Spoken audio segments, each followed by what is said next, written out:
All right, welcome, everybody. We got Brian White, Future Ozza. We got Nick Gibbs, investing against the grain. What we're doing today is talking about FSD, or just generally autonomy, self-driving cars.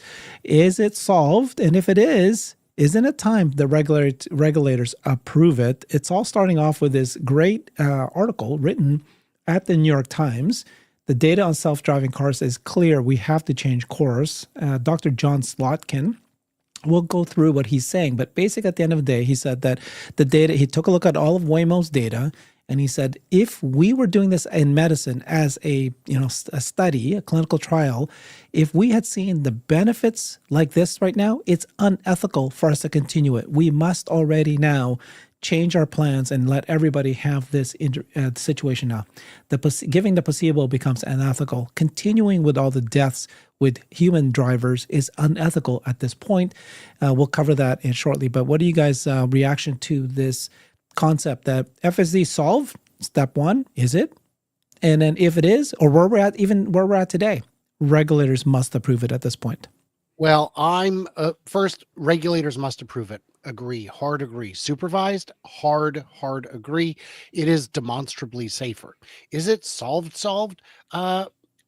Needs more data. I'm not sure. I'm not convinced. I know you went with the title FSD is solved, so I figured I'd go with the title from my side of the stream. FSD is not solved because there are still a number of cases that are trickier. And while I haven't had any of what I'd consider safety critical interventions, I have had Brian doesn't want to get a ticket interventions, and Brian would like to leave the roof of this parking garage before sunset interventions. I don't know how many loops it would have done before it decided to turn left instead of make another right. Maybe it thought it was some kind of a test track. I don't know. But those are interesting factors. And there's a couple little things left, like inconsequential things left, like please take the drive-through instead of parking, that just haven't been addressed. They're not critical. But yeah. And in terms of placebos, last thing I'll say, I have to defend them. I take placebos every day because they have a 10% cure rate no matter what ails you. Yeah. It's a different matter. Well, okay. When you say FSD solved, we're not debating that part. What we're saying is this: he's look at the Waymo data. The Waymo data is actually live in 5 cities. It's going to expand to 5 more cities, and in those cities that it's actually live, it's already solved there. It's working. They're doing it. No matter what model they're doing, it's working there. That the data that they shared is already so overwhelmingly saving lives. You've got to approve robotaxi, even if it's geofenced, even if it's LiDAR based, whatever it is, in all the cities at this point. You've got to do that. I'm not saying that, you should be able to do robotaxis everywhere at this point. Yeah. I would say where it operates, solved. Yeah. Yes, I would say that the places in which Tesla has rolled it out, it clearly works. I think I've had a chance to experience it. And in terms of how did it drive, I don't know. I wasn't paying attention. I was doing an interview with Josh West. I didn't think twice about it, even though the driver's seat was empty. Passenger seat was occupied by a guy just kind of hanging out, watching, enjoying the free show, the exclusive live show of me and Josh talking. So nice. Lucky guy. This article was written with his doctor, specifically just using Waymo data, because Waymo released their data. He does not have access to the Tesla data, but he's saying, yeah, if Tesla could give that to me, I would probably see something very similar. But that's just to be clear. This article is about the data that he saw from Waymo. What do you think, Nick? So first of all, I have been labeling my streams wrong apparently this whole time, because every time we do, I don't know if you two are aware, but every time we do these streams, I call it the Tesla boys. So whether you guys know it or not, Herbert, you have the Cyber Bulls. For you guys, for the better part of a year, we've been the Tesla boys with a Z. Okay. So in case you guys didn't know, that's the name of this series, is Tesla Boys. Okay. So yeah. So let me be Switzerland here, or whatever middle ground country exists these days. I will concede to Herbert. I think robotaxis are solved with FSD, and I agree with Brian. me using FSD for my everyday drives is not solved because there are still those quirks, like Brian said. A parking garage. Still went into the other day. I was going perfect drive, 100%, until it goes into a parking spot that's clearly designated for a restaurant that it's not the restaurant I was going to. And it should know that, knows where we're going, and it's clearly marked there. Drive-throughs, same thing. But again, a robo-taxi wouldn't necessarily park at that restaurant's parking spot. It might pull in for a second, let me out, but then it's going to go. Has no need to go into a parking garage. And I don't think Waymos go through drive-throughs. So you could make that argument, I guess. That's fair. But I would say from a robo-taxi perspective, solved. From me using that every day, you guys are missing the forest for the trees of what we're talking about here today. Wait, let me explain. Objective. No. What this guy's saying, he's a doctor. He's saying lives are at stake. People are dying, and here you guys are talking about, well, until it can, do the parking lot, until it can do. All right. The key thing is, and it's safety. Can it save lives?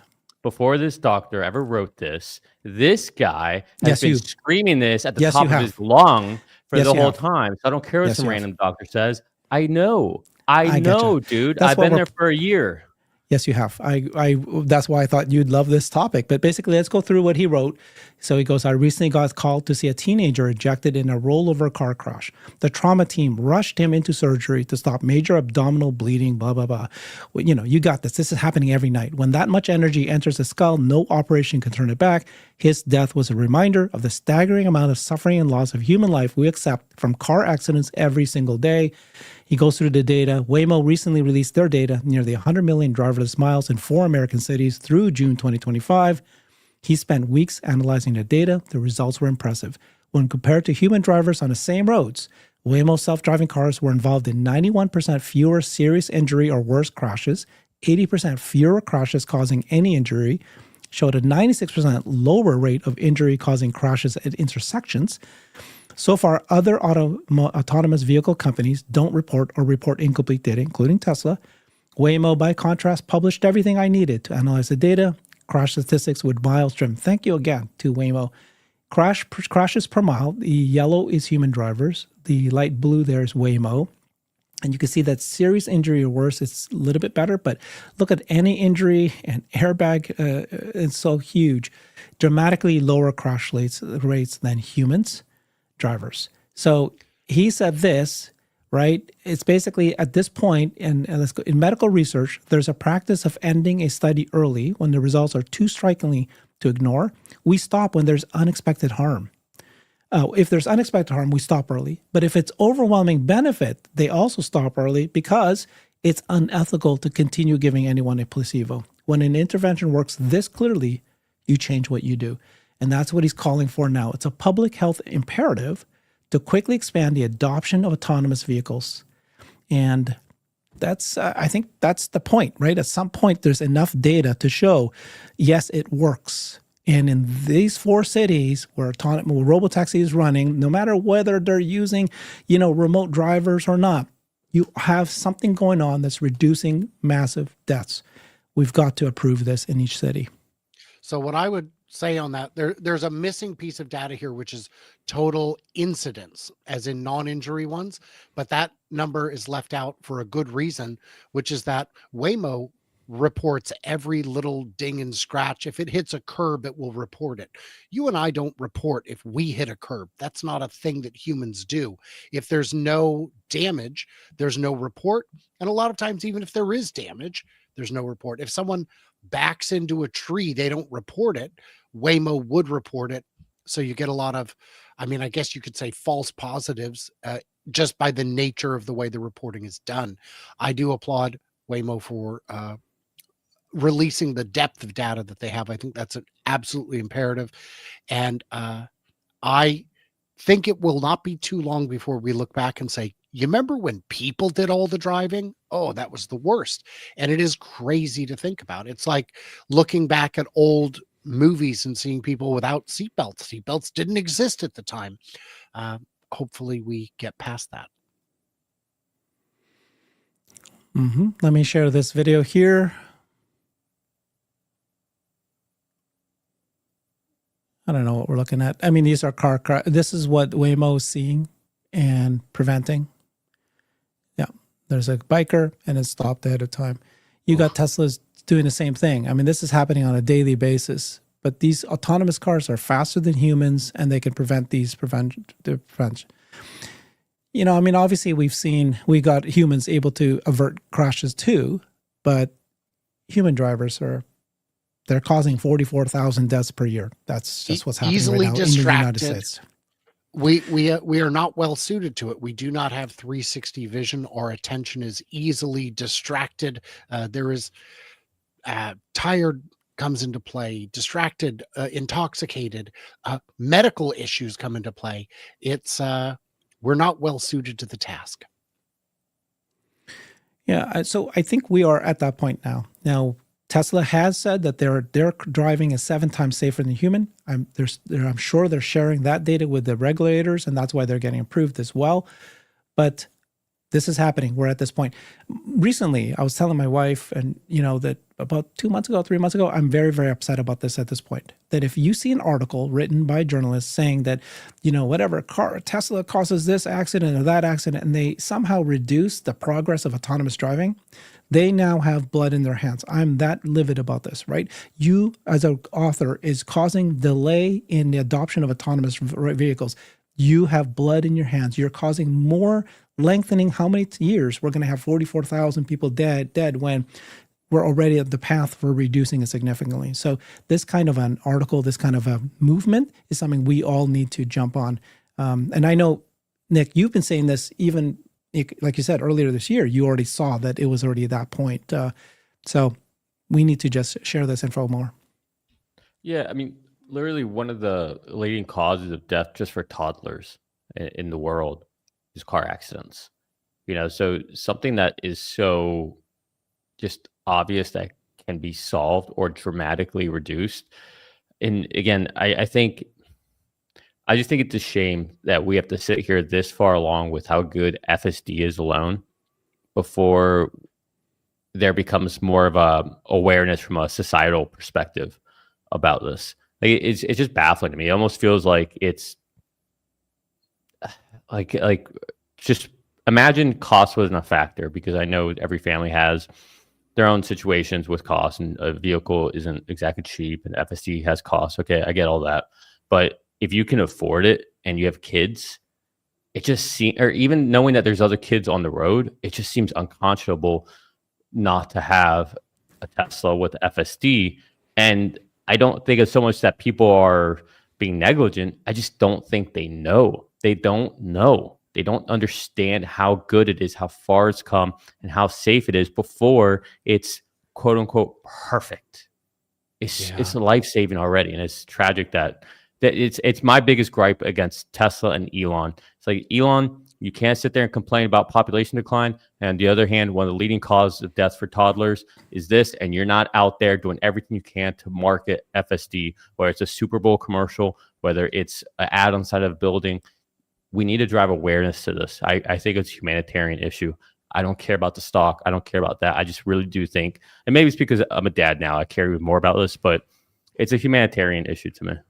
I can agree with all of that. It's crazy to me to see that there's 2 problems I see. One is that people like to compare the worst driving of a machine to their best driving. They're not comparing averages. The average FSD mile is safer than the average human mile. I can't tell you how many times I've seen, like, my Uber driver completely zone out for a good minute while they're checking their phone or whatever it is they're doing. Guys, you have traveled a tremendous distance, a good half a mile in the city, and you weren't really there. You were kind of there. And the other problem is there's this, and I see it a lot, especially on social media, a very strong anti-science bias these days, where people don't trust experts, don't trust data, don't trust statistics. And it's infuriating because you get armchair experts who know better than the people who actually work in the field, better than the people who spent their whole careers. Well, of course, you're going to lie to me. It's your career. No, I'm going to tell you the truth because I know the truth, because it's my career. And it's just frustrating. It's like the people who say, and I mentioned this on a show with Herbert that's coming up. My neighbor said he was going to buy a Tesla and he didn't. Therefore, no one buys Tesla. That's one experience, my friend. You need to actually look at the data. The frustrating part for me is like this notion that self-driving cars have to be 10 times safer than a human. I think as long as it's already as safe as a human, we should be supporting this, not slowing it down, because we recognize that this is a progressing, improving technology. If it can already get to this point, it's only going to continue and get better and better and better. Why would you stop it? Why would you slow it down? And I think part of the reason why Tesla has to be so careful about, why aren't we advertising it like crazy right now? Because of this scenario. If just one accident, could it truly slow everything down by a whole year or longer?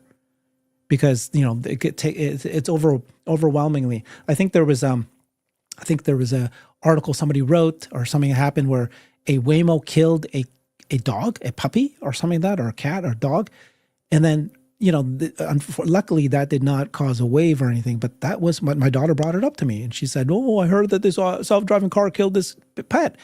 I'm like, it's sad, yes, but should we stop creating self-driving cars? How many humans? Yeah, exactly. Right. Animals will be saved, not just humans. And anyway, so, here you have a technology. You've proven that it's working. It's heading in the right direction. Once it's safer than a human, you should be approving this. And then eventually it becomes 10 times safer, 20 times safer, and eventually no accidents ever. But this is where we're headed. So if anybody today comes up and says, a regulator says, nope, it's still not ready. Okay, that's fair. That's fair. But you cannot push back too much longer. This is it. We're here. We have already seen 2 videos of Teslas not hitting deer. Deer are famously really good at darting. They bounce out into traffic like nobody's business. And I've seen people say, well, I would have reacted just as well. The stats don't back that up. They change direction on a dime and they're lightning fast. People hit deer. You can't predict where they're going to bounce to next. So it's, I don't know. I get frustrated seeing the pushback. I have offered absolutely everyone I've talked to a ride, and I would say well under 8 to 10% have accepted, but I'm doing what I can to get butts in seats. I don't know. Mm-hmm. So earlier this week, we saw that Europe, 3 countries in Europe, right? Was it France, Germany, and Italy, have agreed to let passengers get into an FSD, Tesla FSD passenger ride. And Tesla had to approve all the stupid rules that, the European rules have. They did it. You have to tell the user what's going to happen before it happens. The car's going to turn right. The car's going to do this. And it tells you the info. They did it. It's now happening. But regulators are putting all these regulations in the guise of being safety. The safety first. Are we not at this point yet that clearly at this point that these cars are doing better than humans at this point? I mean, when's the last time you've heard of a critical disengagement?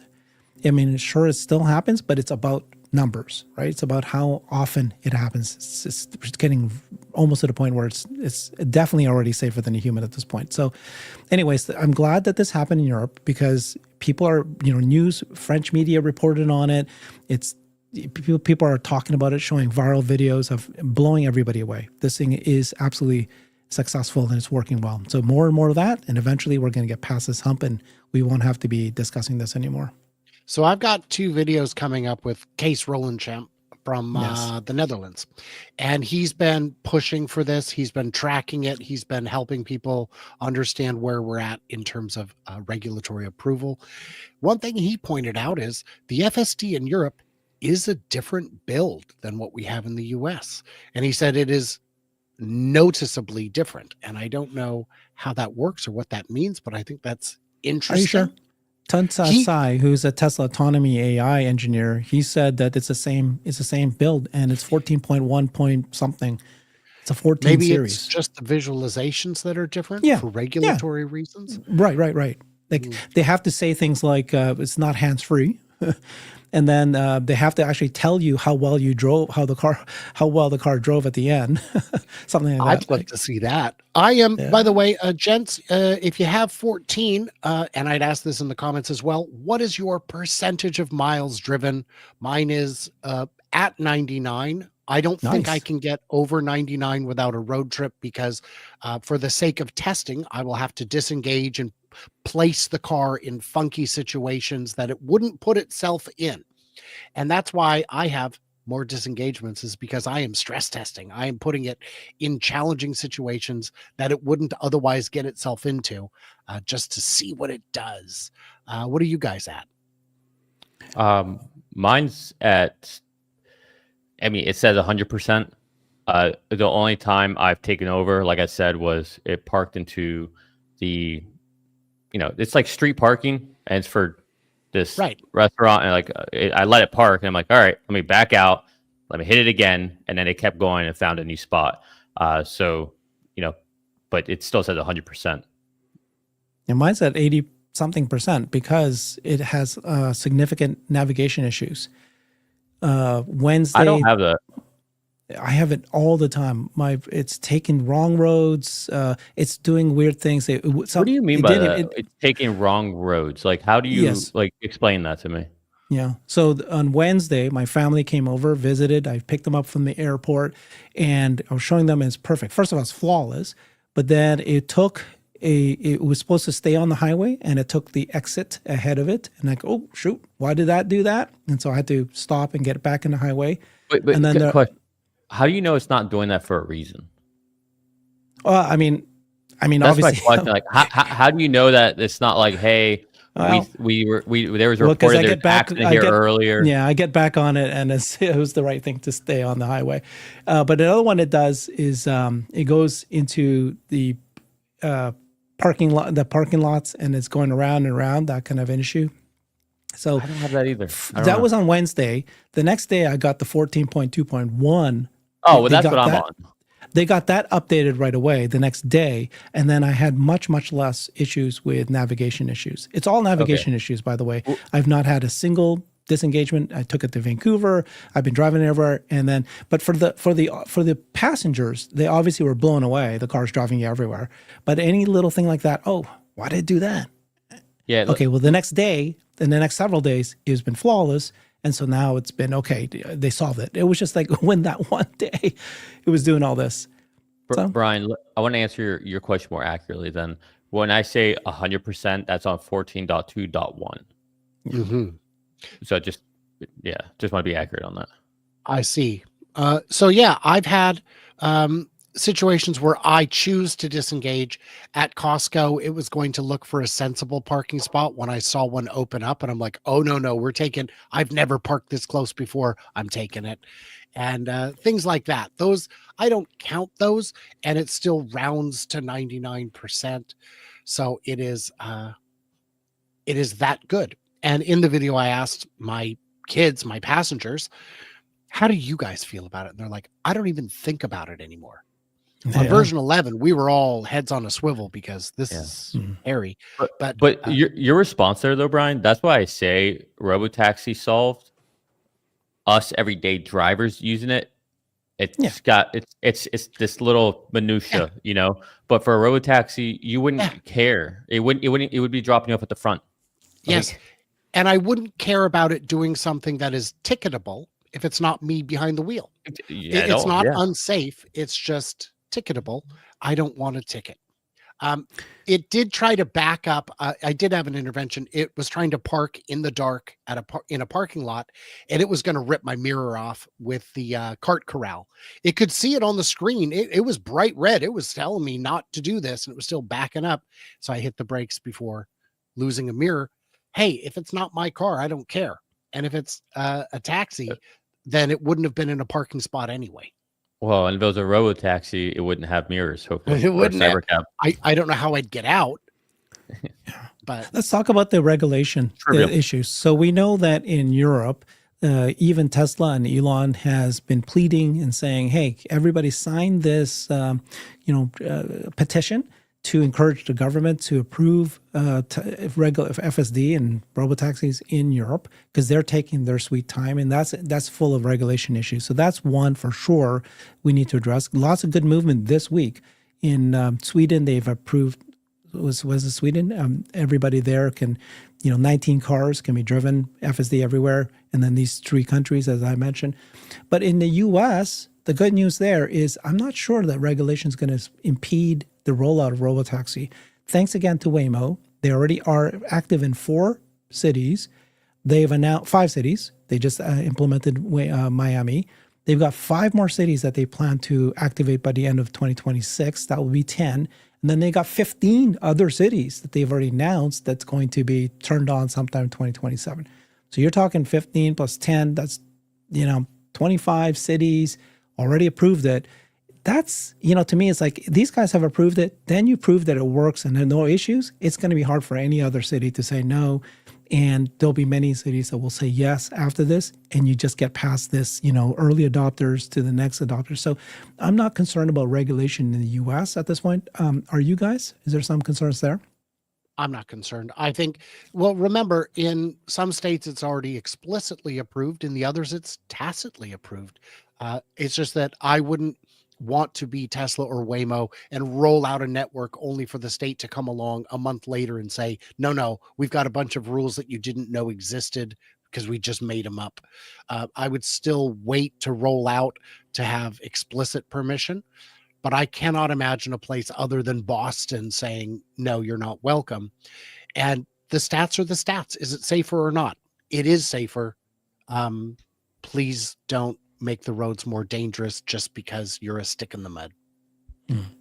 Yeah, I would say I'm not worried about it anymore, especially from a administration perspective. It seemed like there might have been some risk with the rift between Trump and Elon. Thought there might be some backlash there, but seeing that Jared Isaacman is going to get the nod to continue going forward, and it seems like there's at least amicable relationships between Trump and Elon. And I guess the only other worry is the NHTSA, what's his name? The Transportation Secretary? Sean Duffy. Sean Duffy. It seemed like he kind of might be have a little axe to grind with Elon because of Jared. So at first I was worried about Trump and Elon being an issue, and that seemed to be nothing. But now that Jared's there, I don't know if there's something there, if it's nothing, but I don't know. I'm curious what you guys think. But it seems like he really wanted to maintain that under the DOT. I don't know. Is there something or nothing? I don't know, but I feel like we're good. Discuss.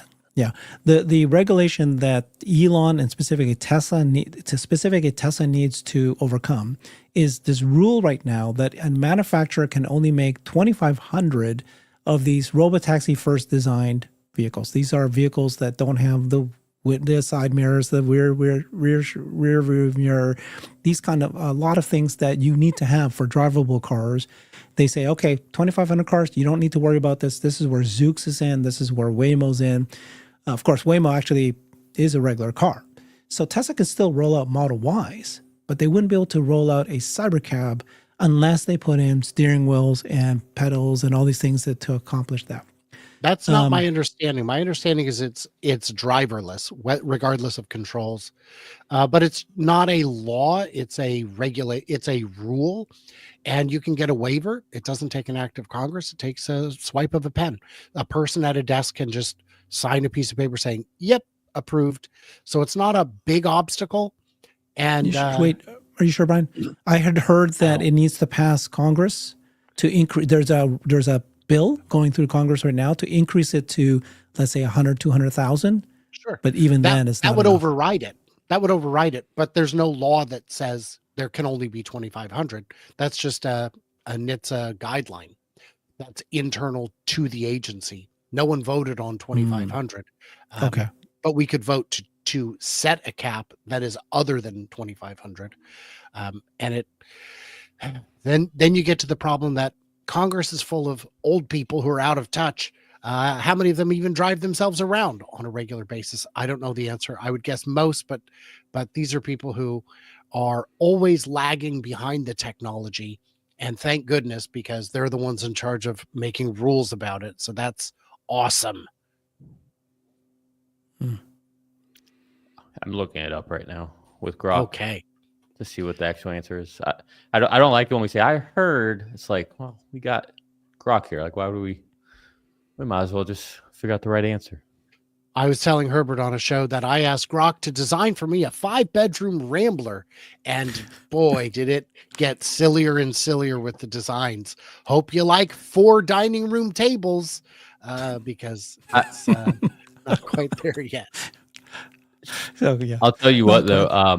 I was doing I still am, I guess, doing a coding project, and I was trying to use Grok to help me through a recursive loop issue I was having, and Grok just couldn't grok it, and I used Gemini. Gemini got it after about 15 minutes of trying to get figure it out. So I thought that was a very interesting little detail, because I don't use Gemini often. I was like, you know what? Let me just try a different tool. Everyone's been talking about Gemini 3. Like, let me test this out. And I mean, it still didn't like get it like one shot or anything. It was a little back and forth, but I probably spent like a solid like 2 to 3 hours with Grok just trying to like figure this out. Gemini, about 15 minutes, we were able to crack it. Yeah. Just interesting little anecdote. They're leapfrogging each other. Another statement that this doctor said here, down below, 39,000 Americans. I was quoting 44,000 because I think that was a couple of years ago. 39,000 Americans died in crashes last year. More than homicide, plane crashes, and natural disasters combined. And then, like you said, Nick, the number 2 killer of children and young adults. The number 1 cause of spinal cord injury. We've accepted this as a price of mobility. We seem to be okay with it. Another big accident factor beyond distraction, intoxication, and tiredness would be excessive speed. That's one that you always see in police reports. Excessive speed may have played a role in this injury or fatality, and FSD, a robotaxi won't do that. FSD can be encouraged to do that to a degree, but not anything too crazy. But excessive speed, I am less concerned with how quickly I get there if I can just look at the screen, see the time, and then get on a video call with whoever I'm meeting and say, look, I'm in traffic. Traffic's traffic. I can control what time I leave. I can't control what time I get there. I'll see you when I see you. And then just not stress out, not try and zip in and out of traffic going too fast, which you see too often. Yeah. Can I read this to you guys? Yes. Well, we'll find out. Yeah. You get everybody judge me. Leave comments below how bad I am at reading.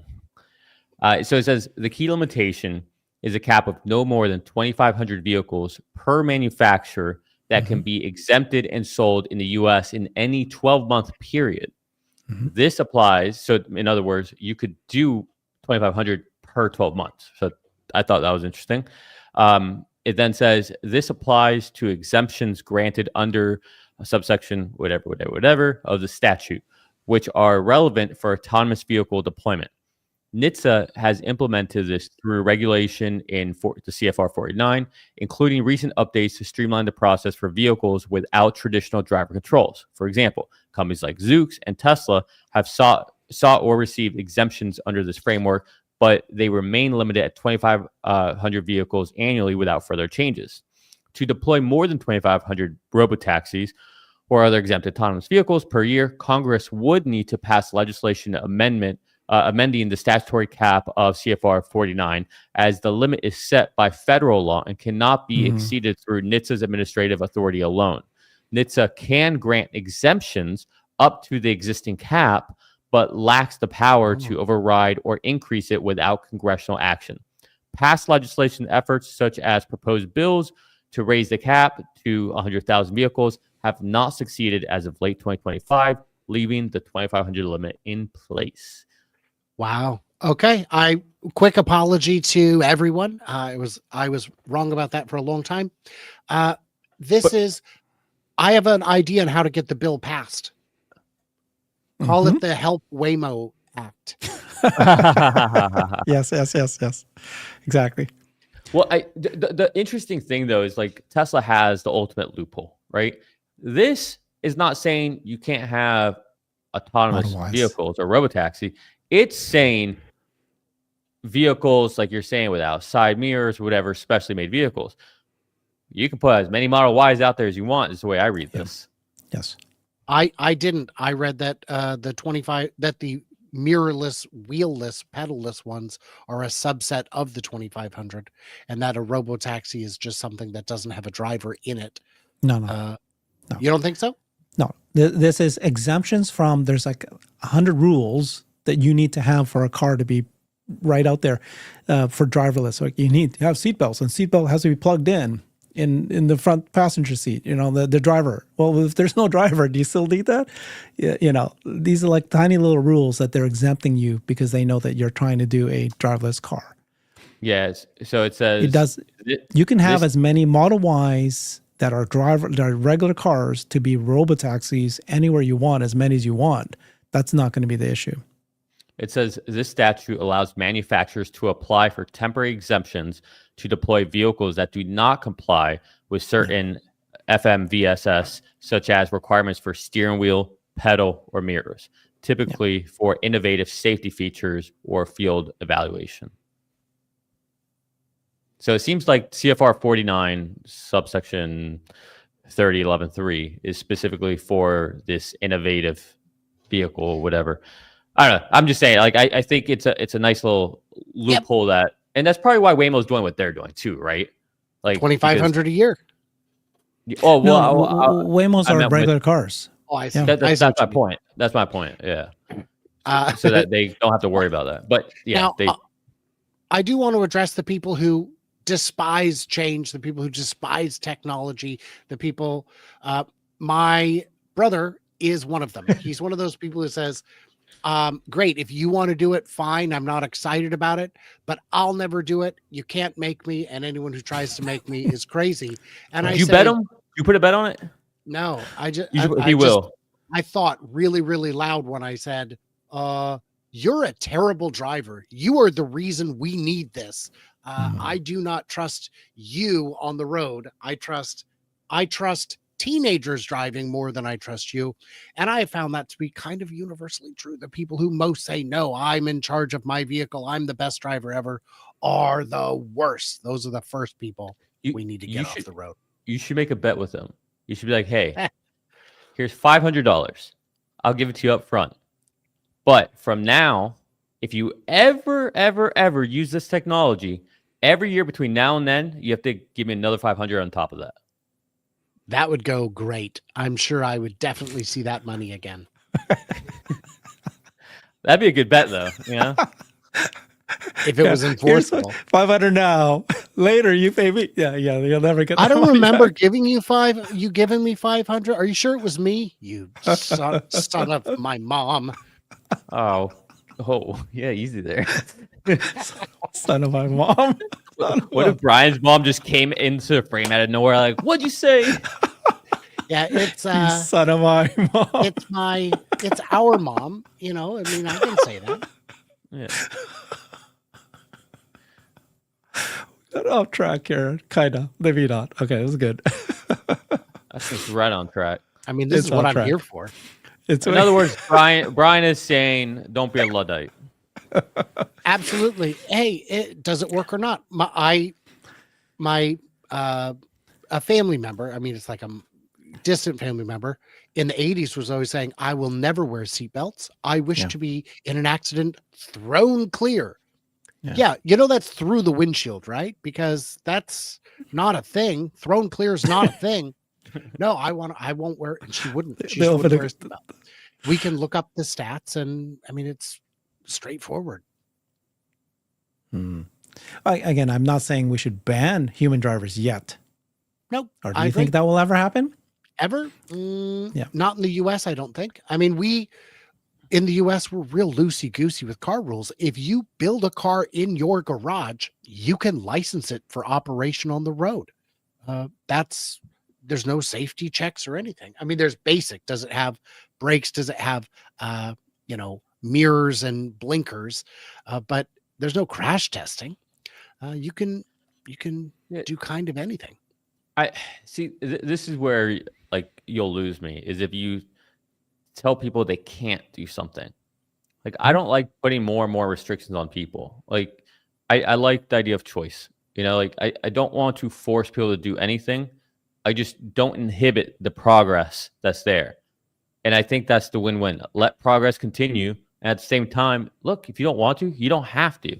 But we would wager that the benefits will seem overly compelling that you will eventually use it. But it's like, I don't think we should ban people from riding their horses. You want to ride your horse in town? Go for it. Like, this no problem. Yeah, agreed with you. I don't think you're going to take it everywhere. I don't think you're going to go shopping to the grocery store with your horse. Don't go on the highway. I agree with that completely. I think the biggest motivation will be our car insurance will be $10 a month, and my brother's car insurance will still be 152. It might go up. It might go up because it might go up because he's in the last remaining risk pool. Yeah. Yeah. When somebody says, I really like to drive and I hate this idea of autonomous driving, and my answer to that is, okay, no, I love to drive too. You love to drive too. But do you love to drive 100% of the time? Do you love to drive more than, let's say, when you've got food and you're hungry and you want to eat it? You wish you could eat it right now, but you won't? That's fine. You text comes in, you love to drive that you will not read that. Thank you. I'm glad you are. But 30% of deaths are people who can't help themselves. A text comes in, they love to drive, but at that moment, they love texting more than they do driving. So they'll look at it, accident occurs. Do you love to drive more than if you're, putting on the makeup because you're late at work? Just for those moments, right? Or you're super, super tired. It's like you're driven 3 hours now. You love to drive. Now that last hour and you're getting super tired and you're sleepy, but you want to get home. Do you wish that this car could drive you home, or do you wish that you could still love to drive and you just do not want the option that for that 1 hour you can turn it on, let it drive you, safer? Dude, look, maybe this is where I have a blind spot, but I call BS on anybody that says they love to drive. Maybe you love to drive recklessly. I like that too. That's fun. Like fun. I like that fun. Right. But don't tell me you like to drive when you're sitting there obeying the speed limit, going with traffic, bumper to bumper, going straight. In the rain. Yeah. You're watching paint dries, what you're doing. Like, don't tell me you love that. Like BS. Do you love accelerating quickly? Do you love quick little maneuvers? Yeah, I do too. Like that's fun. But like that's not the same thing. I mean, 6'7",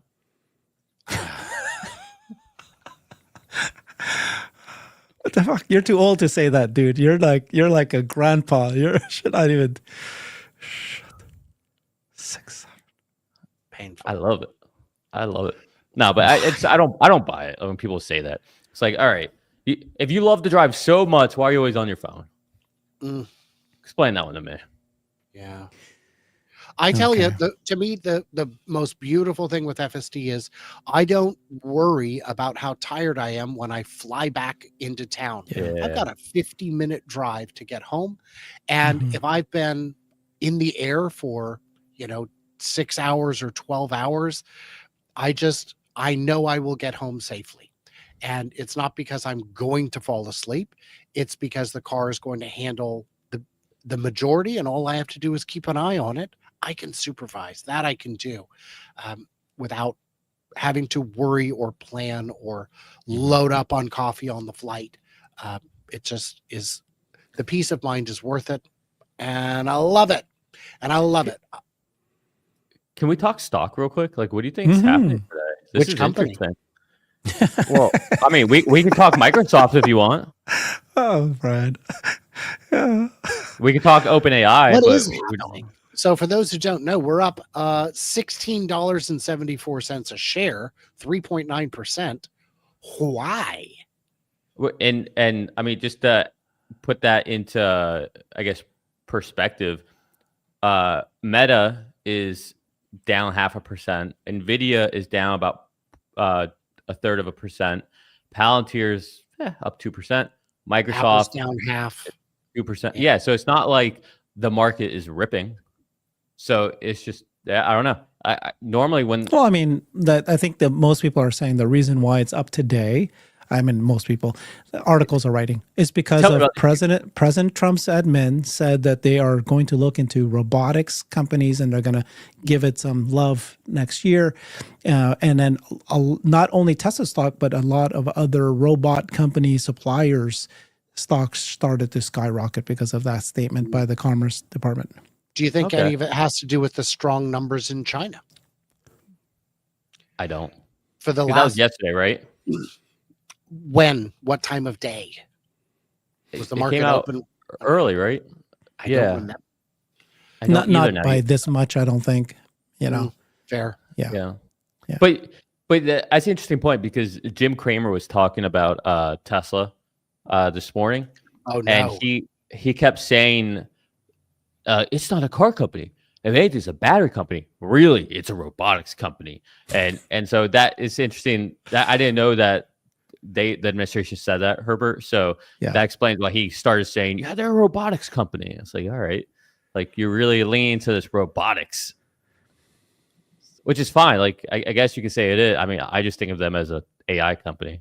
I consider them the only real AI company personally. But yeah, what are you doing? Are you busy? You got other places? I got. I'm texting and driving. I'm texting while I'm live streaming. Yeah. I like my text more than I do the live stream. So don't tell me you love podcasting. I'm gonna get into an accident right now. You guys are gonna slam me with something. No, it's actually that was probably just like one of those special subscribers of yours for that special tier that they can call Herbert at 727. You know, Tony Robbins had that. Tony Robbins, I don't remember what he charged. It was like $1 million a year. You could have his phone number and you could just call him whenever. Really? Whatever. That's ridiculous. Yeah. Because he's a when you're having a real tough day or something, you need that pick me up. He's a motivational speaker. Motivator. Yeah. Tony, I can't fall asleep. I can't think about how the next episode of Game of Thrones is going to go. Why don't we pay him $1 million to talk to these regulators? Change their mindset. It's again, back to the topic. Are you guys still? We saw a number of European countries already starting to turn the leaf a little bit. Do you think that this is just going to continue, or do you think that there will be huge? Remember, just a year ago, the conversations we were having. So many people would say robotaxi will never happen in my lifetime because regulation will just not approve it. That was what they were saying. Will never happen. And now 20 plus cities in the US have agreed to it. You know, you're seeing FSD being approved around the world. China specifically surprised people. 1 out of 5 doctors doesn't recommend toothpaste. So I'm not worried about that. My question into dentists and it's 1 in 4, dude, but okay. Okay. Well, that's for doctors. Yeah. Easy. How disrespectful. I mean, we want to get technical on who is and isn't a doctor, but I did ask Dr. Know-It-All to help me diagram a sentence. He did great. So I would ask Nick, especially, what is the sweet spot for the cost of FSD? I know people have argued it's worth $800, and I would agree. For a commercial application, it absolutely is. At that price, most 8,000, 800? 8,000. No, 800 a month. Yeah. Well, for a commercial application, why not? I mean, it's still a fraction of a human driver, but at that price, of course, most drivers would not be able to afford it. What is the sweet spot? Is it 100? Is it 50? Is it 200? I'll tell you. I mean, like I've talked about. I've actually gotten to remember back in the day that guy. What was his name? He's out of Austin. He went from being like a Tesla bear to a Tesla bull to Tesla bear again. Omar used to like jump on his streams. Yes, yeah, him. So when he was in his Tesla bull phase, I kind of got into a little debate with him and Omar about this. But here's my take, which is funny because Omar recently posted maybe a few months ago about this concept. I was like, oh, really interesting. But I think that it should be a very big traditional tiered system. So I think everybody should be able to use FSD and be charged on a per mile basis. And then you get a better rate if you purchase it for the month. And you get an even better rate if you purchase it for the year. And I think, look, what's that number? Let the market figure that out, but I think they should have a system where it's like that. But I agree with you, Brian. If you're going to use it for a robo-taxi as a business, that's a whole different rate. And at that point, you can either pay for it outright up front, or you can break it up into monthly payments, and Tesla gets a cut of what you make. You get a cut of what you make. And ideally, because a car, let's say, will last like 5 years, especially if you're using it in that kind of use, you should at least be able to pay it back in 1.5 to 2 years, to where then you're just making profit and you don't have that. Like I would think like something like that, to make it very fair to Tesla, very fair to the individual, and to help democratize the idea of many robotaxis out there. I like that. I think it's simple. Everyone wins. Everyone makes a lot of profit. That's what I would do. I like the idea. I've got my own proposal. What were you going to say, Brian? Oh, I was just going to say, we all have our own proposals. I do not have time to share mine because I'm going to take a quick break, because in 9 short minutes-ish, I will be covering a live after show, answering some of the cues from this show with A's. You can grade me B-, be happy with. You know what you should do? Yes?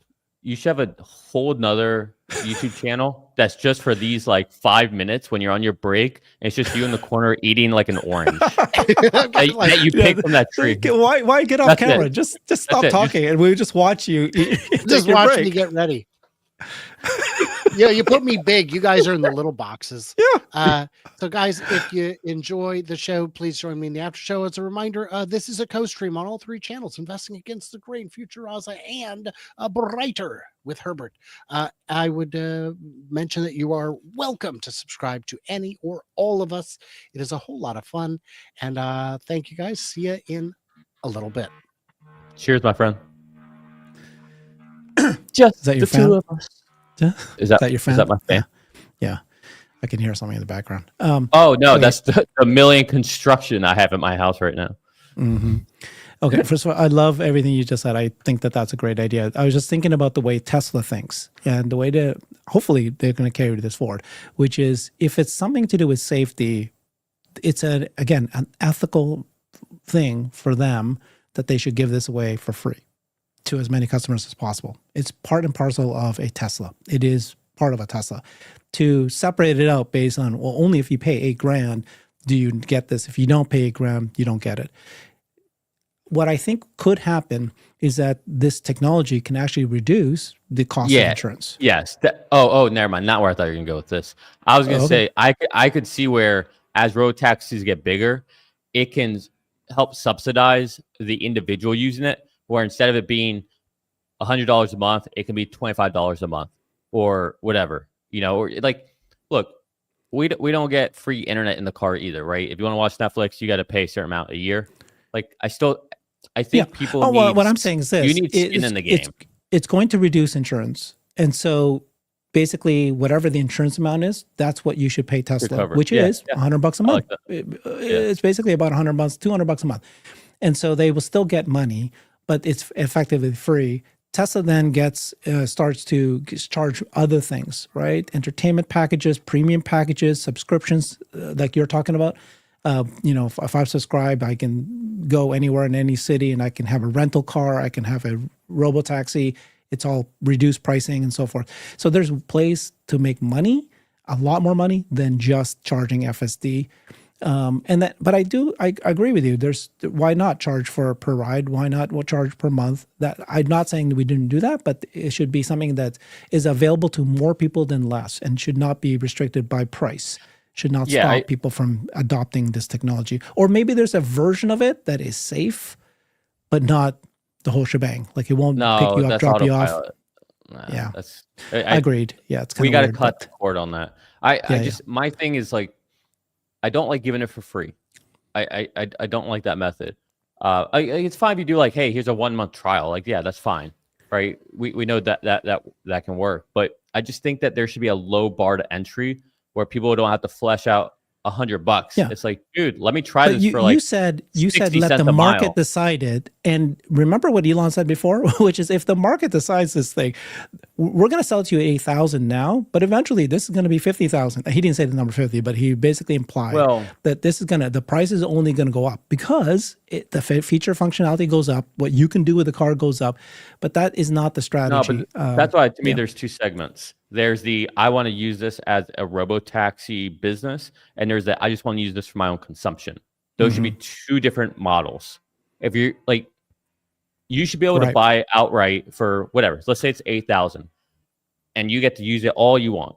But if you want to put into the robo-taxi network, it's going to cost you 20 grand, right? Like something like that. Like there should be a difference. No. It's got to be a percentage because you don't want to disincentivize people from putting their cars into the robo-taxi. You, in fact, want to incentivize them. It's going to be a percentage of usage. If it's used a lot, you'll make money, but you only get a percentage. I don't think people are going to own it outright anymore. Yeah, I see what you're saying. It's not going to be. You're not going to own it outright anymore. I think this is you're done. Saying We're the done more with it's that. in a network, the more you make. Not just like obviously the more hours it makes, but you get a bigger cut if it's in there more. Yeah, is that what you're saying? So if you only put it in like 3 hours a week, then maybe you'll only get like 35%. But if you put it in for 60 hours a week, well, now you get 55%. Yeah. I think Tesla, so many people disagree with me on this one. They're going to stop selling cars to consumers outright. You're going to convince you to switch to a leasing, financing, monthly premium that is all in bundle. And if that's the case, then basically you're paying a monthly fee. And if you want to have a car, anytime you want the car, you want to keep your car for a week, you can. You can keep your car for 30 days in your garage if you want, and that's yours, but you're doing it on a monthly basis. If you lend it out to the network, but then you can go fly to any city, you can rent a car there. And this time I want a Cybertruck. When I fly to your place, I want my Roadster, whatever car I want, it's really mine, right? Yeah, so, I mean, I think if that happens, it won't be this decade. This decade is five more Are we gonna bet on this? I gotta keep track of all my bets. I only do bets on things that I have huge conviction on. If I don't have a conviction on it, it's just for fun. Sure, coffee bet, but it's not really. I don't have a conviction on this. It's just logical to me, right? That's where we're headed. All right. If you win, I'll get you whatever coffee you want. If I win, you give me that hoodie, that zip up. You like this one? Yeah, I like it. It's nice. I don't even know where I got it from. That is nice. Nice little leather tassel. Yeah. Well, you're looking very closely at this, buddy. I mean, I'm looking at my. When do you decide to wear your hat, and when do you decide not to wear the hat? And when is it like forward facing, and when is it backward facing? Oh. I really don't put any thought into it. I really don't. It's just some days are hat days, some days aren't hat days. Some days are put your hair half up, half down. Some days. The real question is, when am I going to get a proper, not like cutting my hair short, but like a proper long haircut? What's a long haircut? Like what your wife would do. What? Whoa! What are you talking about, dude? like I have long hair. Okay, but I haven't gotten a proper trim it. Keep it long, but trim it. Okay, well there you go. I have. So I haven't done that in like 2 years. So okay. And what's your goal? Grow your hair as long as you can. I mean, I don't know. I don't know. So like I now that you have a kid, shouldn't you keep it short? Easy, easy taking care of it. Nah. I mean, eventually I'll cut it again. But like last time I grew my hair out, I didn't like ever go to like a proper barber salon or whatever, just to like get it properly shaped and all that. And I just one day I was like, I'm gonna buzz it. And so I just buzzed it. That's why you have your hat, right? You put your hat backwards and you go. That's what you do it for. See, well, I'll let you shave. I'll let you shave my head. I'll shave your head. Stop There you selling cars this decade. There you go. You can do that to me too. Well, whoever does it. I mean, like, and if when I call you whoever does 20, it, 30. whoever wins, yeah, it's one of us will shave each other's heads, okay? Because I don't mind. Okay, let's be clear. I'm not saying that they'll stop selling cars to consumers, because they will probably still sell, let's say, the Model S and X. You know, not every car. What's the bet? I know. But it's like, you guys see what I'm dealing with here? They'll sell the Roadster for sure to individuals. That will always be an individual car. But their mass market vehicles, they will turn into a subscription model. Now, do you call financing? Do you call leasing selling cars to consumers? Right? I think that those will still be on the play. No, I think leasing is not selling. Okay. So I think leasing, right. Imagine what they'll do. They'll give you a very low cost lease, very low monthly price. Because why? They get the car back 3 years later and they get put into their robotaxi and make $30,000 a year for the rest of the life of that car. Why would they just sell you a car for $7,500 one-time margin and that's it? You get it. Now you'll put it into the system. They get a cut of the robotaxi share, sure. But why wouldn't they just keep it themselves? They'll lease it to you and you'll have it. And like I say, you can subscribe to them and have a car that you own. Like it's there. It's physically sitting in your garage for 30 days straight, just like you own it. Honestly, I don't care what they do. I don't know what they're going to do. I just want to be able to call robotaxi here where I live. That's it. Yeah. Like, just get me to that day. Like, I just want that day to get here. Well, you're Florida. I think it's going to happen, right? I hope so, man. Yeah, I think Seattle might be much longer. But again, thank you to Waymo. They're planning to launch here. They say. I think those were just words. I think those are PR. I don't know if they really have a plan. Yeah. It's 2027 or not. I wish like during the earnings call, someone would just ask how long until you guys think that you can actually start scaling at an adequate speed? Like, what's the holdup?